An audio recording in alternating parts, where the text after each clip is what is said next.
Good morning, friends. I am Deepankar Jalutria, Assistant Professor, Government College, Kelwada. Our today's topic is an elegy written in a country churchyard, composed by Thomas Gray. तो आज हम इस बिंदु पे अध्ययन करेंगे elegy written in a country churchyard.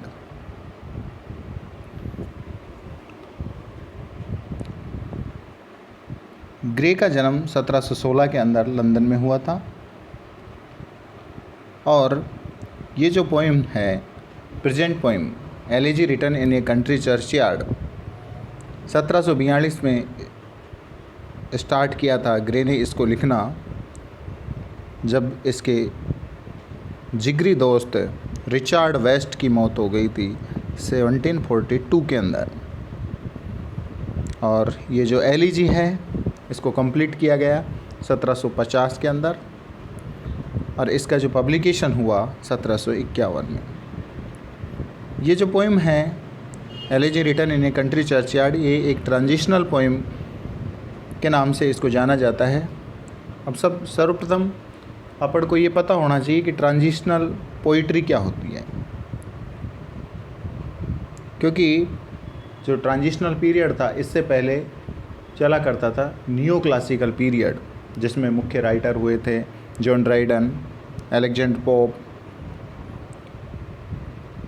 और इसके बाद में जैसे ही समय का परिवर्तन आया, यानी जो रोमांटिक एज और ऑगस्टन एज के बीच का जो समय है वो कहलाता है ट्रांजिशनल पीरियड के नाम से, जिसमें जो भी विशेषताएं थी नियो क्लासिकल पोइट्री की या ऑगस्टन पोइट्री की, जैसे एग्जैक्टनेस, ऑर्डर, बैलेंस, प्रिसाइजनेस, ये प्रमुख विशेषताएं रही थी ऑगस्टन एज की पोइट्री की.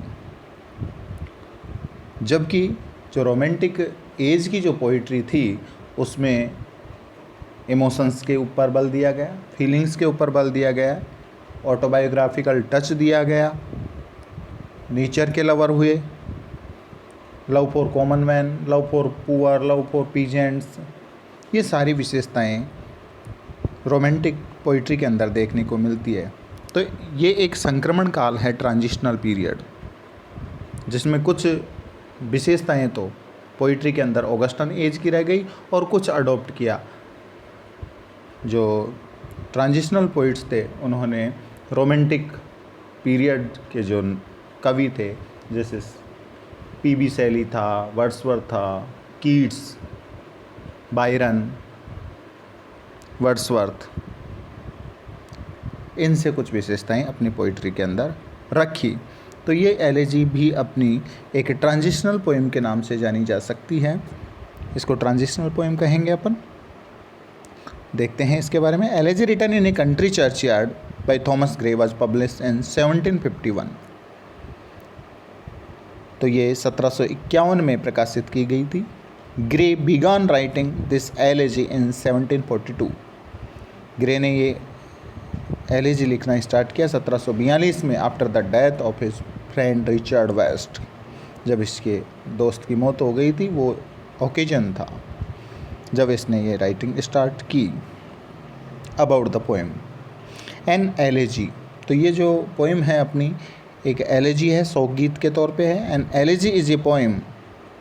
एलेजी एक ऐसी कविता होती है विच लेमेंट्स द डेड, जो किसी व्यक्ति के मर जाने के उपरांत शोक मनाने के लिए लिखी जाती है, वो एक एलेजी कहलाती है. Gray's elegy mourns the death not of great people. तो ग्रे की जो ये एलेजी है, elegy written in a country churchyard, वो शोक व्यक्त करती है नॉट ऑफ ग्रेट पीपल. इसमें जो महान लोग हैं, रिच पर्सन हैं, उनकी मौत पे शोक व्यक्त नहीं किया ग्रे ने, बट ऑफ कॉमन मैन. लेकिन जो साधारण आदमी हैं, पुअर फार्मर्स हैं, उनकी मृत्यु के ऊपर शोक विलाप किया है. The speaker of the poem sees a country churchyard at sunset. तो संध्या के समय एक गांव के कब्रिस्तान में जाता है कवि, which impels him to meditate on the nature of human mortality. तो कवि बाध्य हो जाता है विचार करने के लिए कि मानव क्या है, एक नश्वर है, क्षणभंगुर उसका जीवन होता है, मौत कभी भी किसी भी वक्त आ सकती है। This poem invokes the classical motto. तो इस पोइम के अंदर जो मोटो है मेन, जिसको लेकर के कवि चलता है, remember that you must die, कि कोई भी व्यक्ति ये नहीं सोचे कि हमको मरना नहीं है। मौत इनेविटेबल है, अवश्यंभावी है, सबको आएगी, अपरिहार्य है। Death knows no difference between great and common people. मौत नहीं जानती कि कौन बड़ा है, कौन छोटा है, कौन महान है, कौन कमज़ोर है। He goes on to wonder if among the lowly people buried in the churchyard there had been any natural poets or politicians whose talent had simply never been discovered। तो कवि आश्चर्य करता है कि इस कब्रिस्तान में ऐसे भी पुअर फोरफादर्स लेटे हुए हैं, बरी किए गए हैं, दफनाए गए हैं, जिनमें से बहुत महान कवि भी हो सकते थे, महान राजनेता भी हो सकते थे। इतना उनके पास टैलेंट था, लेकिन उनकी जो प्रतिभा थी उसको डिस्कवर नहीं किया गया। कारण था उनकी गरीबी के कारण, उनकी चिल पिन्योरी के कारण, उनकी पॉवर्टी के कारण। This thought leads him to preach, और यही विचार कवि थॉमस ग्रे को आगे बढ़ाता है, to praise the dead for the honest simple lives, क्योंकि उन्होंने बिल्कुल एक ईमानदारी पूर्वक साधारण जीवन व्यतीत किया। They did not produce a great deal of poetry, तो वो अच्छी और बहुत ज़्यादा कविता नहीं लिख पाए। However elegy written in a country churchyard has earned him a respected and deserved place in literary history. तो कवि जो थॉमस ग्रे है वो भी तुलना करता है उन सभ्य और ईमानदार लोगों से अपनी खुद की, क्योंकि उसने भी कोई ज़्यादा पोइट्री नहीं लिखी है ग्रे ने, लेकिन जो कुछ लिखा है बहुत अच्छा दिया है लिटरेचर की दुनिया में। Elegy written in a country churchyard has earned him a respected and deserved place in literary history. साहित्यिक जो इतिहास है उसमें एक बहुत विख्यात और ऊंचा स्थान इस पोइम ने इस कवि को दिलाया। This poem was written at the end of the Augustan age. ये ऑगस्टन एज के अंत में जाकर के लिखी गई थी, जो अंतिम पीरियड माना जाता है सैमुअल जॉनसन का, उसके उपरांत, या कहें कि सैमुअल जॉनसन का जो पीरियड था, age of sensibility and reason, उसमें मतलब डिकेइंग फैक्टर नज़र आने लग गए थे लिटरेचर में। And at the beginning of romantic period, और रोमांटिक पीरियड की शुरुआत मानी जाती है 1798 से, जब जॉइंट एडवेंचर आया था वर्ड्सवर्थ और कोलरिज का लिरिकल बैलेड्स के नाम से। तो 1798 से पहले का जो पीरियड है, 1725 के बाद से लेकर के 1725 से 1798 तक का पीरियड ट्रांजिशनल पीरियड कहलाता है। क्योंकि अपन देखते हैं कि थॉमस ग्रे की जो ये एलेजी है वो 1751 में पब्लिश हुई थी और 1742 में लिखी गई थी। तो the period falls between 1725 to 1798 is called transitional period.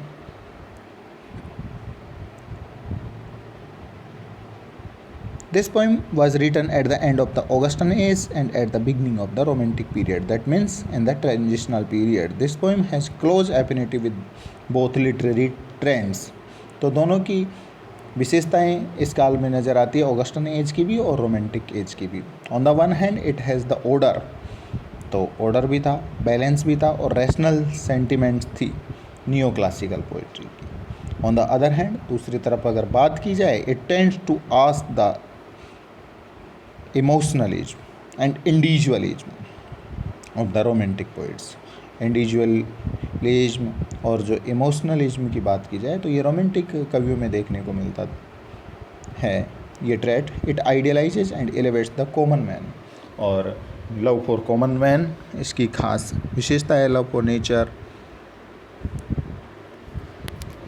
तो इसके कुछ स्टेंजर्स हैं जिनको अपन एक्सप्लेन कर रहे हैं।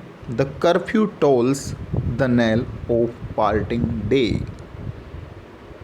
द कर्फ्यू का मतलब होता है, एक मिडाइवल यूरोप के अंदर, मध्य युगीन यूरोप में एक ट्रेडिशन थी कि जब इवनिंग टाइम होता है, यानी डस्क का समय, यानी गोधूली का समय, उसके बाद में, सनसेट के बाद में, एक ट्रेडिशन थी, एक परंपरा थी, एक चर्च की घंटी बजती थी, तो वो ये इंडिकेट करती थी कि मतलब दिन का एंड हो गया है, ये जो डे है वो पार्ट कर गया है, डाइंग डे की तरफ इंडिकेट करती थी। टोल्स मीन्स रिंग, यानी बजती थी ये। The knell of parting day, knell का मतलब होता है किसी की मृत्यु के ऊपर जो बजाई जाने वाली घंटी। तो यहाँ पे कवि कहता है कि जो दिन है वो ख़त्म हो रहा है, इट मीन्स उसकी मौत हो रही है, तो उसकी मौत के ऊपर ये कर्फ्यू बेल बज रही है। The lowing herd wind slowly over the lea. और लोविंग हार्ड, लोविंग का मतलब होता है जो मवेशी होते हैं, कैटल होते हैं, उनकी रंभाने की आवाज़, हार्ड मवेशी, विंड स्लोली ओवर द ली, तो वो रंभाते हुए शाम के समय उस पास्चर के ऊपर से, उस मेडोस के ऊपर से गुजरते हैं। The ploughman homeward plods his weary way. और जो किसान है, हल चलाने वाला, होमवर्ड्स प्लोड्स, वो अपने घर की तरफ थके मांदे कदमों से लौटता है, हिज वियरी वे, अपने थके हुए रास्ते पे। It means the way is not weary but the person who is